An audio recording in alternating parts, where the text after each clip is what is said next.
Thank you. Hi, everyone. Welcome today, and thanks for joining us. Amy, I just want to ensure that you can hear me fine. Perfect. Okay, great.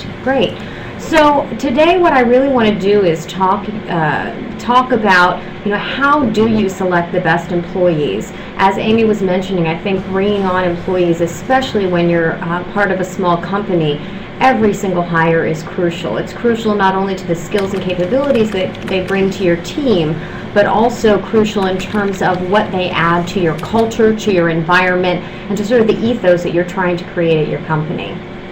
So the topics that we're going to address today, I'm going to talk a little bit about job descriptions. How do you put together a compelling job description? What are the components of a job description?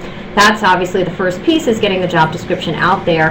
And then hopefully you're getting a lot of resumes to review. And so what's the process of screening resumes, and how do you think about that? What's some good interviewing etiquette? How do you conduct effective phone interviews? How do you conduct effective in-person interviews? What are some illegal interview questions you want to be aware of and that you want to make sure that you avoid? As well as, what are some red flags of things that you want to make sure you listen for when you are interviewing? How do you effectively and respectfully reject candidates that aren't appropriate for the position? How do you check professional references? How do you actually make the job offer itself? And then we'll leave some time for Q&A. So with that, I want to jump first into the job description. So one of the things that I can't stress enough is how important it is to be thoughtful about your job description. One of the things that we see quite a bit in working with a lot of very large firms throughout the Bay Area is a lot of times managers, by the time they need to hire someone, they are so stressed, they are so stretched, that they really throw together a job description. And being thoughtful about your job description, being comprehensive, thinking through what is the exact role that you need this person to do, what are the top priority items, what are the lower priority items, is really going to help to create a roadmap that you can then evaluate potential candidates against. So really be thoughtful about that.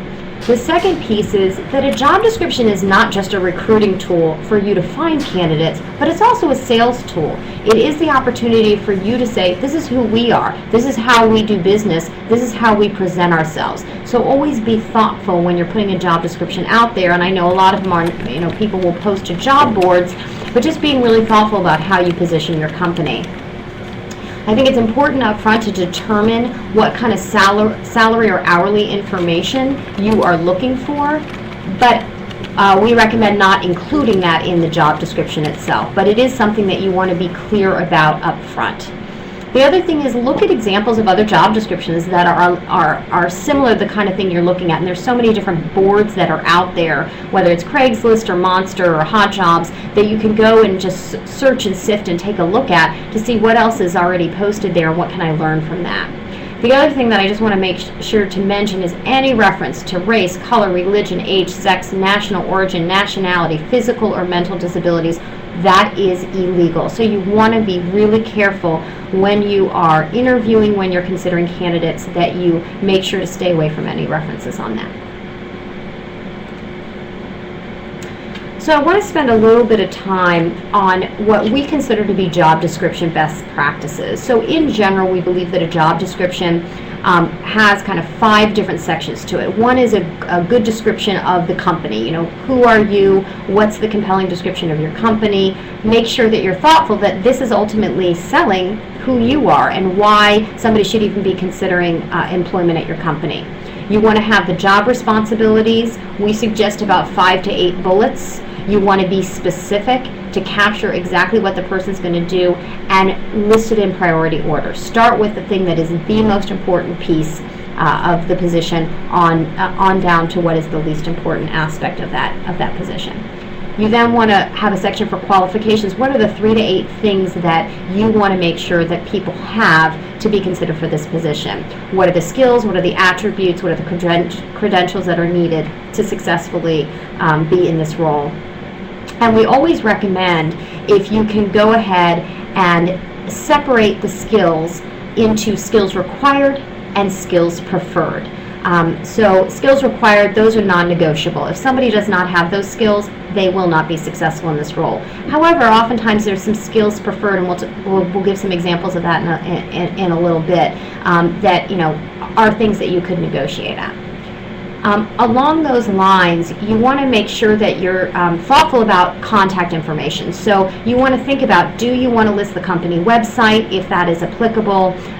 Do you want to include your email address or somebody from your company, or do you want to post anonymously so that you don't get inundated with a lot of people trying to track you down? So that's just things to be aware of. I don't think that there is a best practice, but you just want to understand what's going to work for you. Overall, just jumping back up the pages here, you want to make sure that you list the position title. We recommend a job description being limited to 1 page. You don't want to go on and on and on. And then make sure you check spelling and grammar. Again, this is an opportunity for you to sell your company in the way that you present yourself.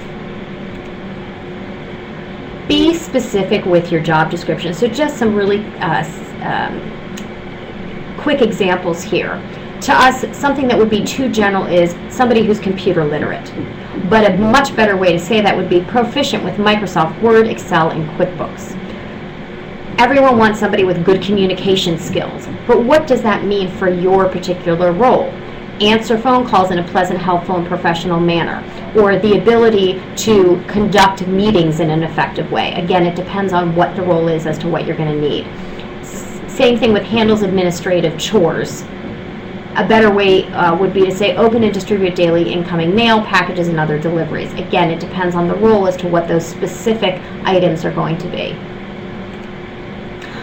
This is actually, I'm going to skip over this. I'm not going to go over this in detail, but as Amy had mentioned, there is this presentation I'm giving today, we have turned into a PDF that you can take with you. So we wanted to include just a couple sample job descriptions of what we consider to be kind of the right length, have the different components that we've talked about that might be helpful for you as you're putting together job descriptions in the future and trying to structure those.